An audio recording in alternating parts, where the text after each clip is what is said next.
On today's episode of Attention ALVA, we'll be speaking with one of the highest ranking Latinos ever to serve in the U.S. government. Stay tuned. You won't want to miss this very special episode.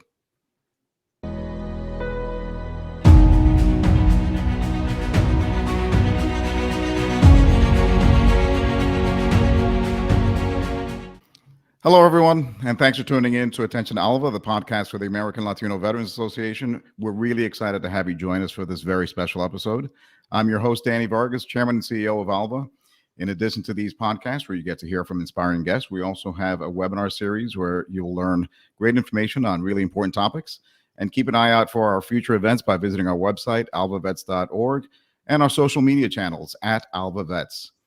We really want to thank our sponsors for these podcasts and webinars: JP Morgan Chase, PMI, Wells Fargo, AT&T, T-Mobile, and Accenture. I ask you please like, share, comment, and subscribe to our channel. This really, really helps. I'm pleased to introduce our special guest speaker today, Alberto Gonzales. And thanks, Al, for joining us. Really appreciate it. Danny, I've been looking forward to this. Let's get with it.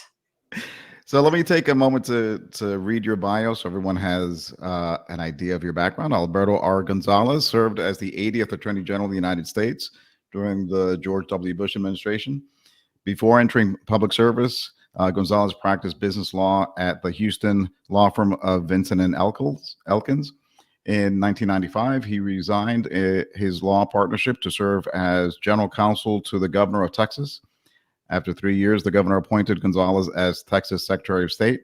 He was subsequently appointed as a justice on the Texas Supreme Court and elected by the citizens of Texas to serve a full 6-year term in November 2000 general election. He served in the White House as counselor to the president from 2001 to 2005. Gonzales is an Air Force veteran and attended the U.S. Air Force Academy. He is a graduate of Rice University and Harvard Law School.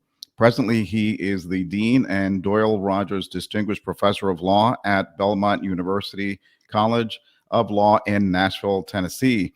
And he also serves on the ALVA Advisory Council. Again, Alberto, thanks very much for joining us today. Danny, look forward to this conversation. Always look forward to conversing with you about anything related to the work of your organization and anything going on within this country. There's a lot going on in this country right now, for sure. There is a lot going on, and we'll get to some of that stuff. But I think first, if we can take a few minutes to just talk about your personal journey prior to your federal government roles. If you can tell us a little bit about your family, your upbringing, and I know that, again, you served in the Air Force. Sure. I am one of 8 children. I was born in San Antonio, Texas. I'm a proud Texan. My dad had a 2nd grade education. My mom had a 6th grade education. And my dad, when they met, they both were migrant workers. So we grew up poor. Basically grew up around the Houston area. I was born, as I said, born in San Antonio, but moved shortly thereafter to Houston. There were 8 children. And my dad was an incredibly hard worker, but he was an alcoholic. So we had some tough weekends, but every Monday morning, my dad would get up and go to work because he had a family to take care of. And what I really learned by watching my dad was the importance of responsibility. He knew he had a responsibility, and no matter how tough the weekends were, he would show up for work. And for my mom made sure that every Sunday we would all go to church. Very devout Catholic. And so I was introduced to religion and faith at a very early age. And I also learned from my mom, maybe I got from my mom interest in education. She very much enjoyed school. And maybe that's where I got my interest in getting an education. So I did well in high school. I was in the Honor Society and all that. I was an athlete, an all-district strong safety for our football team, and but no one really ever talked to us about going to college. So when I graduated from high school, I enlisted in the Air Force and got my first duty assignment was Fort Yukon, Alaska, and there I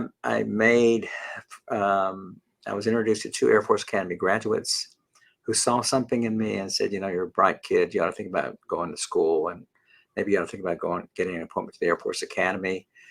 And they helped me. You have to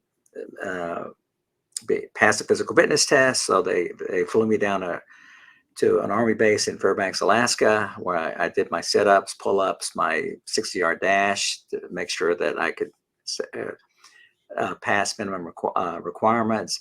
I hadn't taken the ACT or the SAT because I had never had planned to go to college. So the Air Force had the SAT flown up to Fort Yukon, Alaska, which is 6 miles north of the Arctic Circle. And I remember sitting alone in a room under the watchful eye of one of our captains. I was just an airman first class, and so I took the SAT. And then finally, you have to be physically fit. And so the Air Force flew up a flight surgeon from Elmendorf Air Force Base in Anchorage, and he gave me a physical examination. And so I got an appointment to the 1979 class, which was the last all-male class. 79 was the last all-male classes in all of our service academies. Went to Colorado Springs, and was fortunate enough. I was selected as the freshman class council president. Did well in my studies, but my goal was to be a pilot. That was my dream. In fact, I got into the soaring program, the glider program, learned how to fly gliders after my first year. But then my eyes started turning bad, and I knew that I wasn't going to become a pilot. So after my second year at the academy, I left and returned home to Houston. Was accepted to Rice University. And the reason I chose to go to school at Rice is when I was a boy, 14, 15, I used to sell soft drinks at Rice University football games. And I remember dreaming, watching the students going back to their dorms, dreaming about what it would be like to be a Rice student, because it's a private university, very small. It's got less than 4,000 undergrads. And it was just my dream as a young boy, thinking, well, this will never happen. So transferred to Rice. There I befriended people who were majoring in politics, social, political science. So I said, okay, I'll go to law school, because they were going to go to law school. I did well at Rice, graduated with honors, and so I was able to get in some very good schools, and ultimately decided I want to go to Harvard because it's Harvard, and because I'd never spent any time in Boston or Cambridge, and I thought that would be a fun experience. So I went to Harvard, graduated, but I wanted to come back to Texas. And as I said, I love Texas, and so I was fortunate enough to get an offer from Vinson Elkins, which is a large law firm in Houston. I think over 300 lawyers.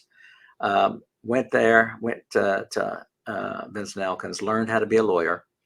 And then in the early 1990s, I met George W. Bush, and that relationship fundamentally transformed the trajectory of my life. So that's the early part of my life.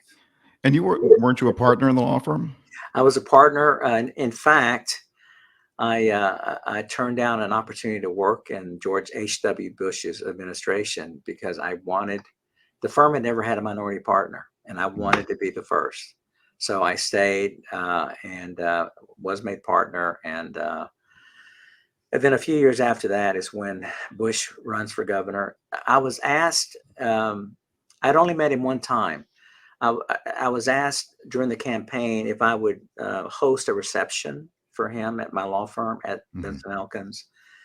And he came and he spoke. He gave his usual campaign speech. And I thought, what a great guy. I thought, he's fantastic. But I thought he had no chance of being Ann Richards, who was the incumbent Democratic governor. Of course, he did win. And about 2 weeks after that, as I said, he called one of my partners and said, hey, would you see if Al Gonzales would be interested in coming to work for me as my lawyer? So I go up to Austin 2 weeks after that. We have a great conversation. And then at the end, I said, Governor, I have to ask you, why me? You don't know me. There are 60,000 lawyers in Texas. Why me? And he tells me the story that in '88, in fact, he says, I know you went up to Washington to interview for jobs in my dad's administration. And he said, you turned down my old man for a job, and that's how you got on my radar screen. So I knew that was the first time that I really experienced the fact that he was incredible with names and faces, and this is what made him such a great politician. People generally they're attracted to him because he's that way, and Bush and I hit it off. He's the son of a president. I'm a son of a construction worker. I think he just loved my story. It's the American story, and there are thousands, hundreds of thousands of stories like that across the country that I've discovered, as I'm sure you have, Danny, and particularly in the Hispanic community, people coming from very poor backgrounds, and because of America, being given an opportunity, being able to do just incredible things in this country, and so that is certainly was my story, has been my story, will continue to be my story. I'm incredibly proud to be an American, and I get angry when I hear people talk about how we're becoming a third world country, for example. I tell them, go live in that country for a year, come back, and you tell me whether or not we're becoming a third world country. I regret that. I think particularly young people today don't realize how lucky they are to be in this country.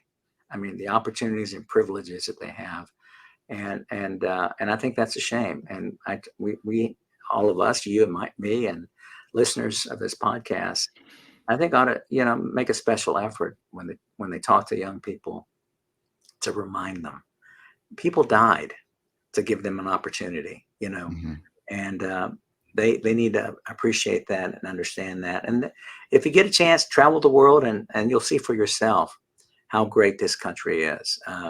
There's some obviously great allies and friends around the world, and good for them. But I'm terribly proud that I'm an American, and I'm grateful. I'm grateful for the work and sacrifices of my parents.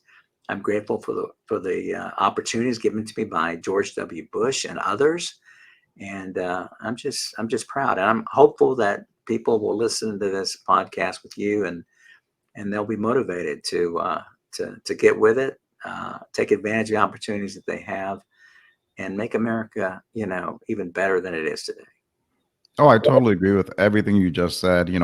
We've talked, my background. I grew up on welfare in the streets of Brooklyn in a broken home. And, my mom never went to school at all. She never learned to read or write. But as you said, we're incredibly fortunate to be born in the one country where maybe the outcome may not be guaranteed, but the opportunity is.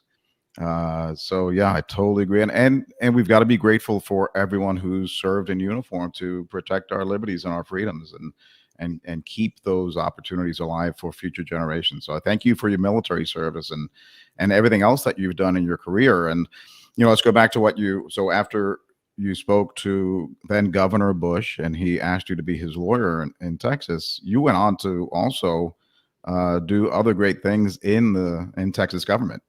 Yeah, after I was his general counsel for 3 years, and then the Secretary of State position opened up, and I was sort of a natural because the portfolio included border issues with Mexico, and so being a Hispanic, and so Bush appointed me as the Secretary of State, and that was a fabulous job. One of the benefits of it was that you entertain foreign dignitaries. And at the time, word was starting getting around that Bush was doing great things in Texas, and maybe he ought to run for president in 2000.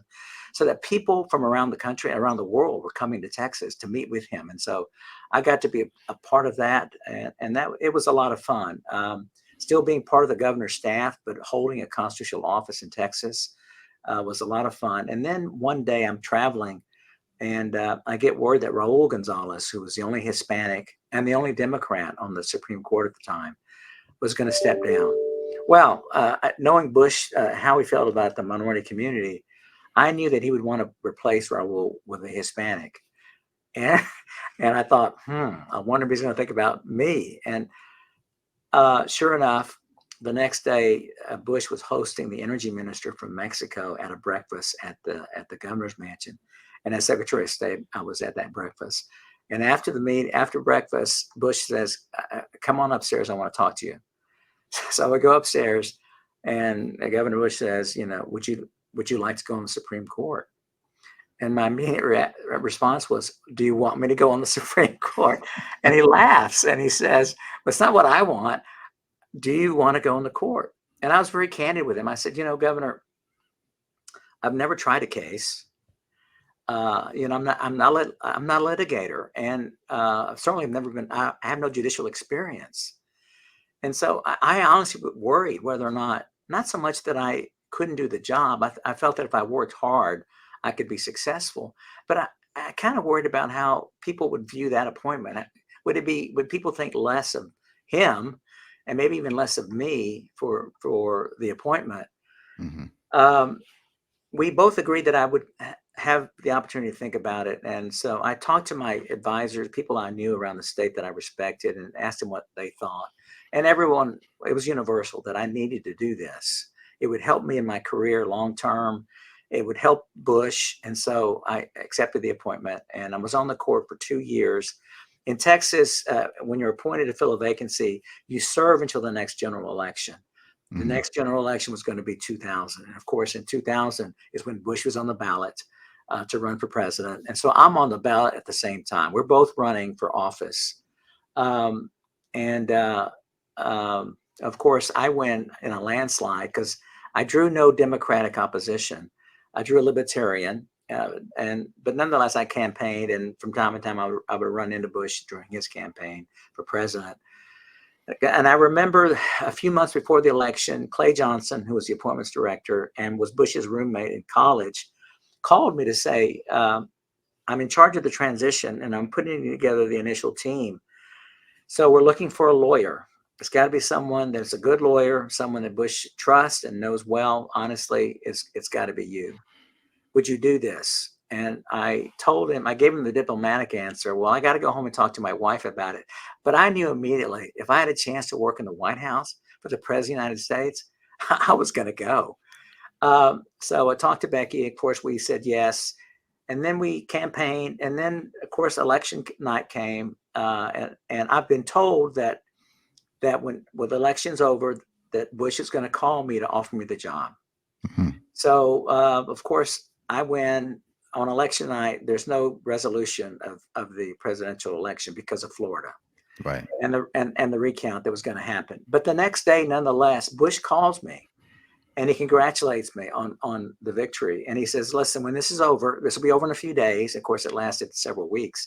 He said, "When this is over, we're going to go to Washington, and you're going to be White House counsel." And it was a very exciting moment, and I was so proud that even though it was in the middle of this recount, he thought enough to call me to say, "Okay, congratulations, and you're going to go to Washington when this is over." And of course, we watched carefully, like all Americans around the country, on the recount. And I think the day after, December 26th, I remember getting on a charter jet with other Bushies to go to Washington to begin the transition, and it was so exciting, unbelievably exciting. To be in that position and to have the opportunity to serve this country, to serve with President Bush. And, and of course, a few months after taking office, well, not a few months, but several months, we had 9/11. And to work in the White House as a lawyer, first of all, is an incredible privilege, and it's exciting. But to do it during a historic time, Danny, I couldn't have scripted it any better. To be involved in some of the more consequential legal decisions and being a part of all that, it was just very, very special time.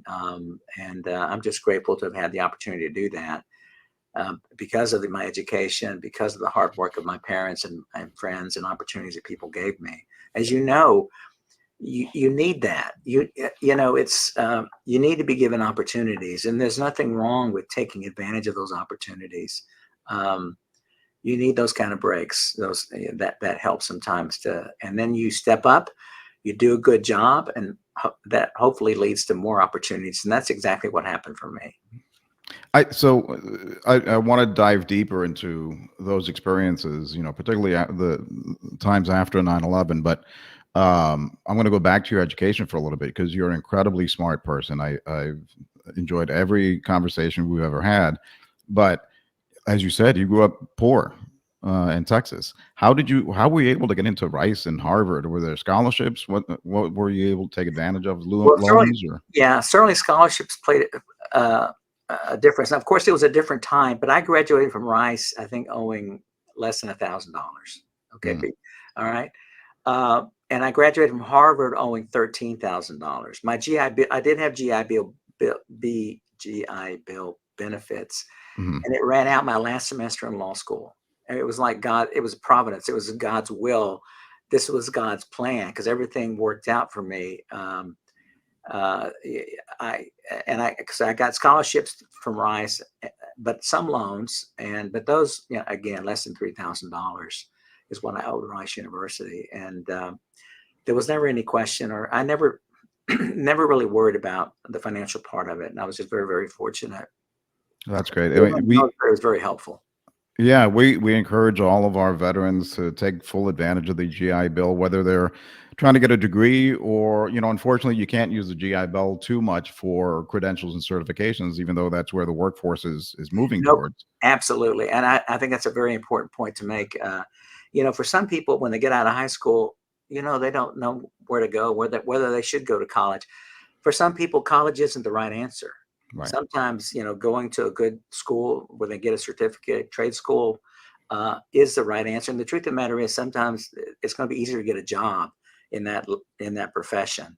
And I consider those jobs professions. It's just a question of what is right for you and what opportunities you have. There are a lot of unemployed people that have college degrees, right? Right. And so it's not necessary, I think, to be successful or to be considered successful in this country if you don't go to college. There are many ways you can be successful. I totally agree. Okay, let's go back to your role in the federal government. I remember where I was during 9/11. I was in during my telecom days, and I was in Ciudad Juarez, Mexico, Wow. about to meet with executives at Telmex when everything went down. Where were you? I was in Norfolk, Virginia, giving a speech to a group of government ethics lawyers, and I flew out of Dulles that morning. The reason I mentioned Dulles is because I flew out within an hour of American 77 that flew out of Dulles. That was a plane that was hijacked and crashed into the Pentagon. So I probably was in the terminal at the same time as the hijackers. So anyway, by the time I'm traveling with one of my lawyers, I was White House counsel and I have a staff of about 14 lawyers. By the time I get to the hotel where I'm going to give a speech, the first tower has been hit. And I'm on the phone with my deputy who's in the situation room, and we're not quite sure what's going on. So, I decided I'm going to go ahead and give my speech. I give my speech. By that time, the second tower had been hit. So we knew immediately we were under attack. And we knew it was Al-Qaeda because, quite frankly, Danny, that summer, there was a lot of chatter in our intelligence about Al-Qaeda was planning. They wanted to do something spectacular, but not within the United States, that it would be somewhere else around the world. So we knew this had to be Al-Qaeda. And so I'm on the phone. We're having trouble communicating because the telephones were overloaded. And Bush is in Florida. He started his days at an elementary school, as you remember. And I felt that I needed to be back at my post before the commander-in-chief got back. So we raced to the airport. Of course, by the time we get there, all the flights have been canceled and I'm stranded. And we find a USO at the airport in Norfolk, Virginia. And we find a Navy officer who's stationed at Norfolk Naval Station. And she says, I'll drive you to Norfolk. Maybe they can help you. So we go there and they take me to the base commander, and I show up and I plead my case. Please, can you help me get back to to DC? And of course, he's transitioning his base into the highest state of alert, canceling leaves. People are coming back. They don't know whether or not they're going to be under attack. And so here are these two yahoos from Washington. They stick us in a room with a TV and we watch like everyone else. The tower's fallen. And finally, an officer comes in, the commander comes in and he says, okay, we're going to try to fly you guys back in a Navy helicopter. Where do you want us to take you? And I said, well, get me as close as you can to the White House. And he says, what if we land you on the South Lawn? And sort of immediately I flinch. I said, Wow. No one but the President of the United States lands on the South Lawn. And I also worried that if someone made a mistake and sees a helicopter heading towards the White House, we would get shot down. So we agreed that they would take us to Andrews Air Force Base, which is where they hangar, of course, Air Force One. And about 1 o'clock that afternoon, we finally got clearance to fly back to Washington. We landed Andrews. There was a White House van to pick us up. I remember we drove by the Capitol on the way back, and it was deserted. It was except for people in the military with machine guns. It was very surreal. We get back to the White House. I immediately go to there's a bunker in the East Wing, an underground bunker in the East Wing of the White House, and that's where Cheney and the other leadership was. So I go there, and we try to figure out what are the legal issues. I began communicating with my lawyers who were now in a commercial building off the White House grounds. And we began looking at the legal issues. What authorities did the president have? For example, one of the main questions we had, could the president order the military Air Force jets to shoot down commercial airliners that were headed toward sensitive targets? And that was an important decision that had to be made.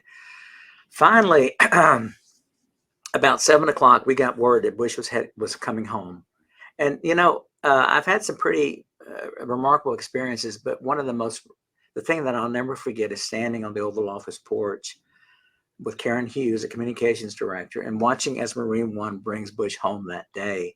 Normally, with a Marine One movement, as you probably know, there are visitors on the South Lawn to greet the president, to see the president off or to see the president arrive. A lot of media there, people, cameras.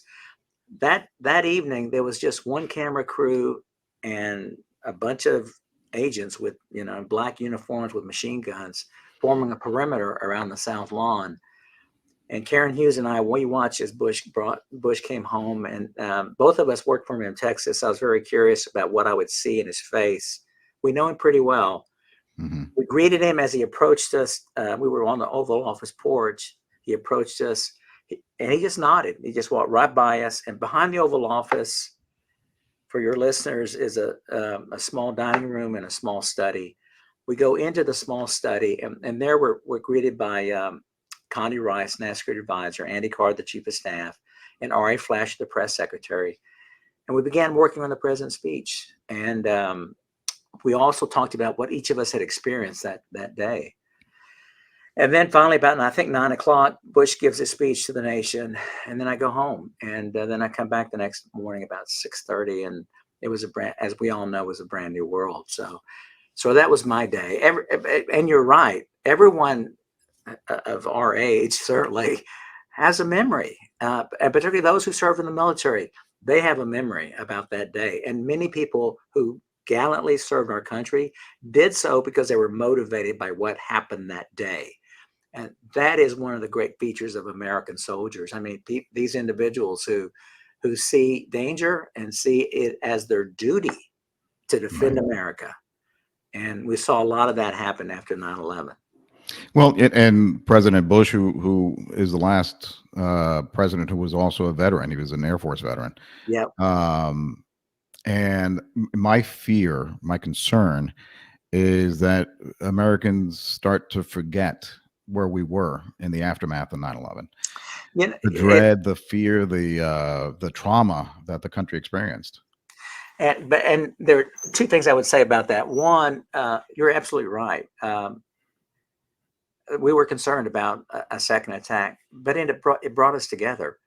Remember Tom Daschle hugging Bush when he first addressed Congress after the attack.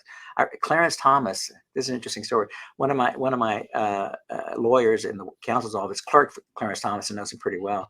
But she was telling a story that as Bush was leaving, he says in his baritone voice, "Ride tall in the saddle, buddy." This is what Clarence Thomas tells Bush as he's leaving the Capitol after that initial address. But it brought the country together. And sometimes I wonder, will it take another attack like that to bring us together again? I hope not. I hope it doesn't take that, because we don't need the attack. And I'd like to think that we can figure out a way to come together without that kind of event. But I was proud of the way that we respond. I was proud about the way Bush responded. As far as he was concerned, his priority, his number one job, is to protect America. A lot of things that we were going to work on, like immigration reform, all that went by the wayside. Obviously, he was concerned about the budget, but we were going to spend whatever it took to protect America and to hold responsible those who engaged in the attack. So it fundamentally transformed the Bush presidency. we made mistakes. I think it's fair to say we made mistakes in some of the things that how we responded. But I can say with pride that we kept America safe. Yeah, here. Well, and then in the aftermath of that, then eventually you become Attorney General. How did that take place? And let's talk about your services. Again, I think it's the highest ranking Hispanic and Latino ever in the executive branch of the U.S. government, right? Yeah, and I'm the only lawyer in American history who's been both White House counsel and Attorney General, and there's a good reason for that, which I can explain shortly. But I'd been in state service, and then it was 4 years working as White House counsel, and I came home one day towards the end of the first term, and Becky, my wife, says, "We're broke. You need to leave government service and go back into private practice because we just can't afford to do this anymore." It's expensive to live in Washington, and we lived in Northern Virginia, but it's expensive, and I'd been at it for a while, and so she was telling me, we can't do this anymore. And I remember the next morning going in to see the president, and it's kind of embarrassing to tell the president, I don't have enough, we're broke. But I told him, I was very candid with him, and he looked at me when I told him we were, and I had to leave. He said, "Well, that's not going to happen." He said, "I've got plans for you in a second term, and we're going to have a second term." And this was not long before the election, and so I went home and told my wife. The president says that I'm not leaving. And thinking about what his plans were, I felt it only going to be two things.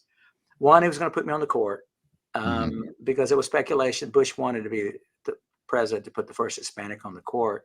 Right. And I'd been a justice, but there hadn't been a vacancy. And who knew when there would be a vacancy? So the whole first term, Bush didn't have an opportunity to fill a vacancy on the court. The other obvious choice was to be Attorney General. The role of the White House counsel, you interface with the Department of Justice all the time on legal issues. So John Ashcroft and I obviously developed a close relationship. We were very different, but I have to tell you that guy was a warrior for President Bush in terms of doing what we had to do within the law, but very aggressive in taking the steps that we needed to protect America. So I felt that, okay, I think I guess that's what he plans to do. And as you remember, that the race against Kerry, the election against Kerry, wasn't called until the next morning because of Ohio. It was a very close outcome in Ohio, and because it went Bush's way, he's now been reelected. And that later that morning, he calls me into the Oval Office, and Bush he was I think the general partner and owner of the Texas Rangers, so he often spoke in sports metaphors. Sure. So I walk into the Oval Office, and he says, "Get your uniform on. You're going in." And so I knew. He said, "You're going to become Attorney General." And I thanked him, and I immediately called my wife, and so that's how it happened. And this was, of course, in November, and my confirmation hearing happened, I think, January 5th, and the vote, I was confirmed February 4th. And I remember I was in the counsel's office. My office had been all packed up. There were boxes. And immediately after I was confirmed, the FBI, the agents came into my office, and they kind of stood guard there. And I first called Bush to thank him. And then I called Ashcroft to thank him for his service. And then the FBI agents, we went down to the street. I get in the Suburbans. They take me to the Department of Justice, and I walk into this office. It's really got nothing in there, but I'm the Attorney General of the United States. And that's how it all began. It was really kind of cool. So, and you were able to serve with distinction, but also there were some issues. What was your experience like as Attorney General? What was the highlights, lowlights? Yeah, it is a great privilege to be a cabinet secretary. Particularly, the Attorney General's driven around in black Suburbans with FBI agents with machine guns, and you fly around the world in a G5 jet. So it's, but it's hard. It was an incredibly hard experience because every decision you make, there are winners and losers. And you go up to the Hill a lot to testify, oversight hearings, justify the decisions you make. and there's a lot of press. You deal with the media all the time, and so you're always on.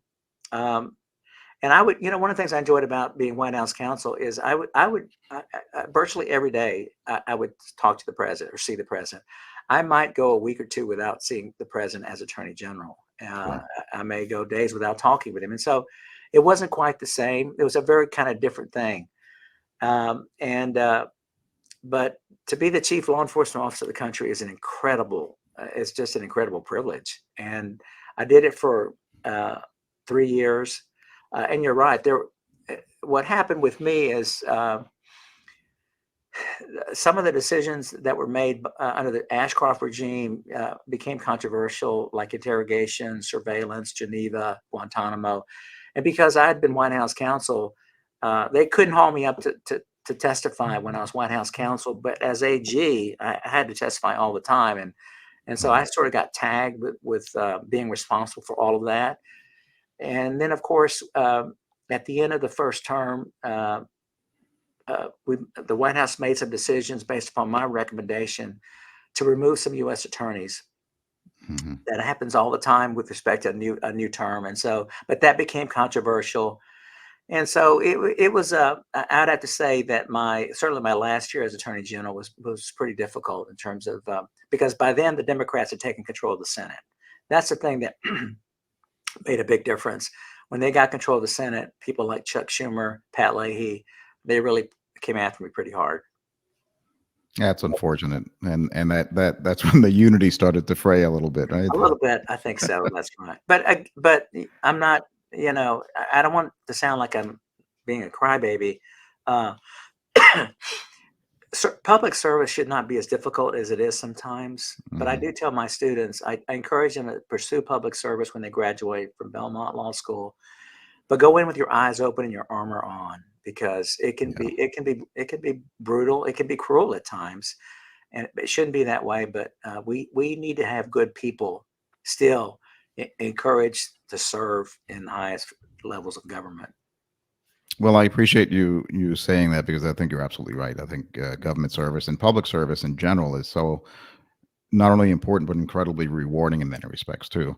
And then you talked about your students at Belmont. I want to get into that a little bit, but I was curious. You've got 3 kids, right? So during your time at the White House and at the Justice Department, were they little or? Yes, they were. But by the time I left, they were in grade school.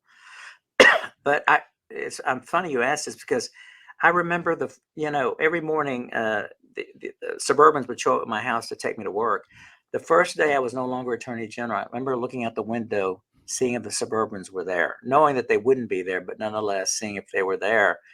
And I drove my sons to the bus stop, and it was the first time I'd ever done that. And I realized then how much I had missed. Yeah. That is really the ultimate sacrifice, is time away from family. And we have 3 boys. They're all great young men. Maybe I would say they're not so young anymore, given my age, but they've turned out great. And my wife deserves all the credit. I mean, she was there raising the boys. And so I could do what I felt needed to be done to serve our country. But I tell our students as well that whatever you do, no matter how important you get, always look back at your family, hold them close, because when your so-called friends, when your time gets tough, your so-called friends disappear. Yeah. It's always going to be your family and your close friends who are going to be with you no matter what happens. So developing those relationships is incredibly important and necessary in these kinds of jobs. So the higher you go, it becomes even more necessary to develop close relationships. You're going to have a lot of so-called friends, but those relationships, as soon as you're no longer important, they disappear. That's right. And when times get tough, they're not there. It's the family and the close friends that are really important. And you're so right about family. It's just like military service. You're away from your family a lot, but which is why at ALVA we always say that military service is not necessarily an individual exercise. It really is a family endeavor. Total sacrifice, absolutely. it's a sacrifice, and that's why membership is free to active duty veterans, and their family members, right? Because we can't do what we do either in the military or in public service without the support of our family. So, God bless them. Absolutely.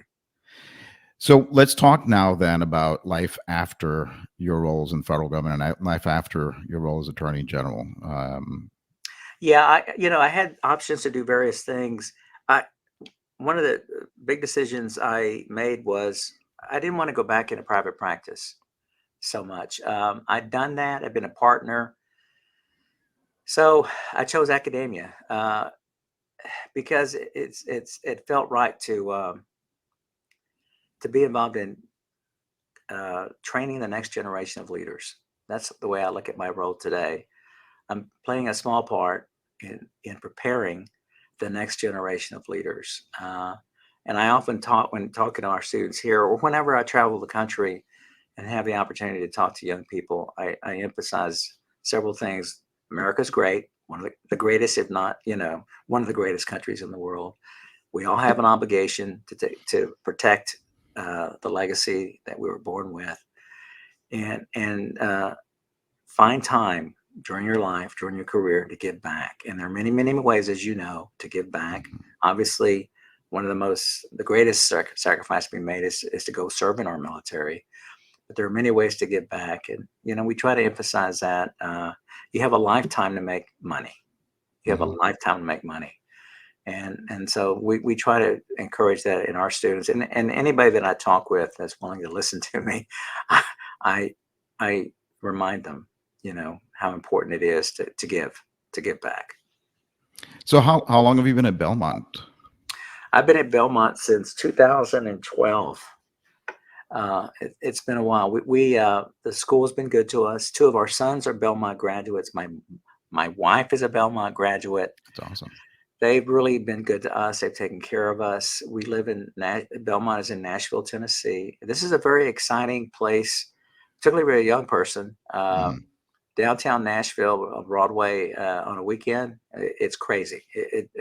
This is, I think, the capital for a bridal shower, whatever they call it, and it's a good place to be. Obviously, country music is huge. The Grand Ole Opry's here. In fact, Belmont's first graduation, our commencement speaker was Sam Alito, and Becky and I, my wife, we took Sam and Martha, his wife, to the Grand Ole Opry when they were here. So it's a fun place. I'm going to be buried in the State Cemetery in Texas. I've already got my plot laid out. I love Texas, but we're going to retire here in, I think, in Tennessee. We really are very happy here. I've never been. I've got to get to Nashville. Well, I would invite you. Please come and let us come, and we're happy to host you. And I think you would enjoy it. It's a nice place to visit. That's awesome. So I would be remiss if I didn't take a couple minutes for us to talk a little bit of politics. I mean, we've talked about the war on terror. We've talked about service in the federal government. We talked about service in the military. But I often say that we are the strongest nation the world has ever known. We've got the strongest military. There's not a single external force that can take us down. The only thing that can take us down is our own internal division. And it's, for me, as someone who loves this country and loves everything that we stand for as a nation, I am truly concerned about the level of division, tribalism, polarization that we're seeing today. What are your thoughts about the state of politics right now in this country? They're a mess. You're right. But, I think I heard someone, I was listening to someone once, not too long ago, talking about how the state of politics reflects a few months, is a few months behind where the state of the people are. So to the extent that our politics is divided, it's because the American people are divided. And, I'm hopeful that that there are transformational leaders out there that will come forward and be able to unite. You're not going to get agreement on everything, but on the important things, I think we can still reach agreement. But that's going to involve being willing to compromise. It's also going to involve being willing to listen. The level of incivility, Hmm. uncivility in this country is very disappointing and dangerous, and it makes it impossible to make progress on some of the very difficult issues that we have to deal with today. So I'm worried, but I am very optimistic. I suspect I'm like you, Danny. Hmm. I know how great this country is, and we've been through tough times before. The Civil War, Vietnam. I mean, there are a number of instances we people thought, "My goodness, is this the end of America?" There is no guarantee that America will exist forever. Hmm. Nope, no guarantee. It requires work, and I remain convinced that there are people out there that are willing to do the work, to make the sacrifice, so that America continues, and it's pretty much in its current form. Yeah, I think people take what we have for granted way too much. They don't recognize that our republic, our democracy is very tenuous. It's based on a constitution. It's based on folks who are able to enter into a collective bargain. It's based on institutions that we can all trust and believe in. It's very fragile. So I mean, it's going to take leadership to be able to get us back to where we need to be to make sure that we are sustainable Yeah, as a notion. absolutely. And as a result of that, like you identified, it requires a special kind of leadership, and that's, I think, the quandary that people are in today in terms of looking at the two main candidates who are running for president.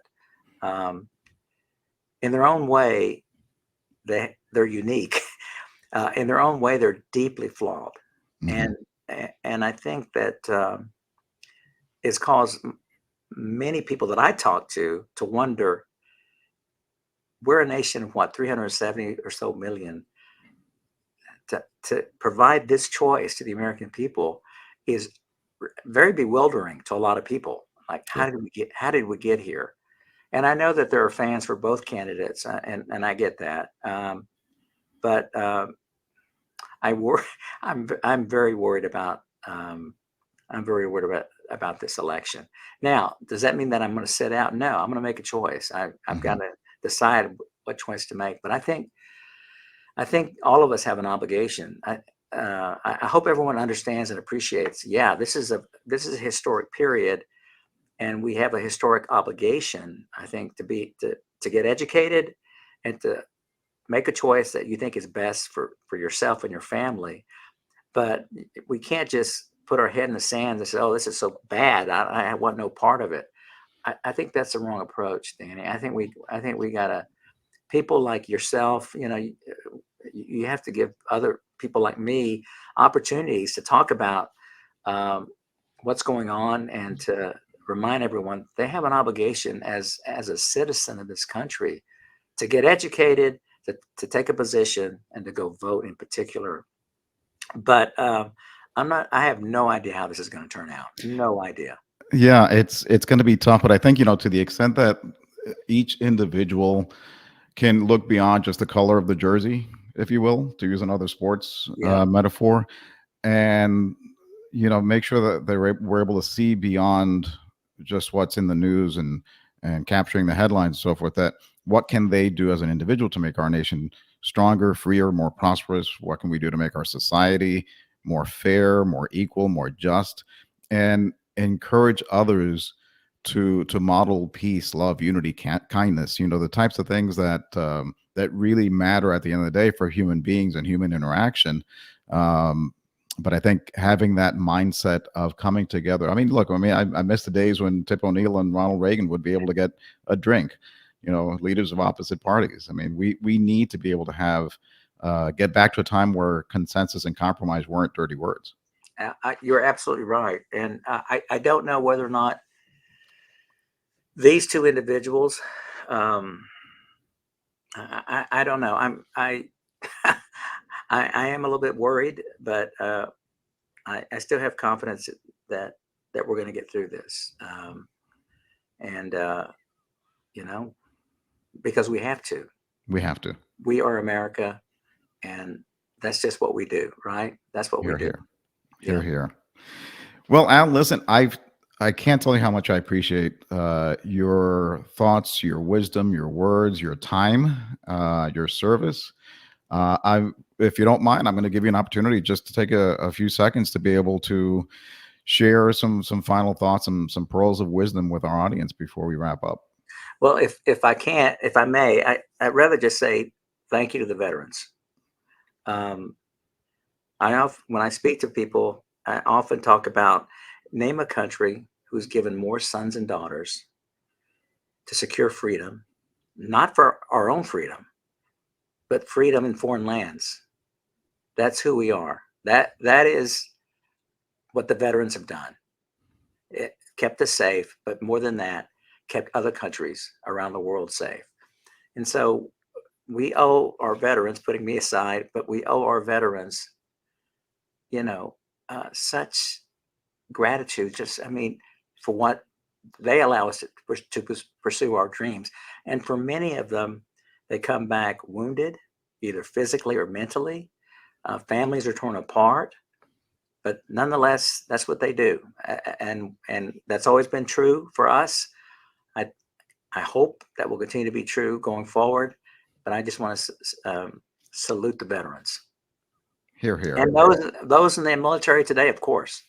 Absolutely. Hear, hear. And I join you in those sentiments. And I thank you again for sharing with us today, Al. And I look forward to staying in touch. And thank you for serving on our advisory council. And definitely going to take you up on that offer to visit you in Nashville. Okay. Thanks, Danny. And on behalf of the American Latino Veterans Association, thank you all for joining us today. We hope you enjoyed the content. Please join us for future webinars and podcasts. Please keep an eye out for information on upcoming events by visiting our website, alvavets.org, and our social media channels at alvavets. Thank you once again to Al for being our special guest speaker today. Thank you to our sponsors for these podcasts and webinars, JP Morgan Chase, PMI, Wells Fargo, AT&T, T-Mobile, and Accenture. Thank you all again for joining us. And as always, be safe, aim high, and thrive. We'll see you next time. Thanks again.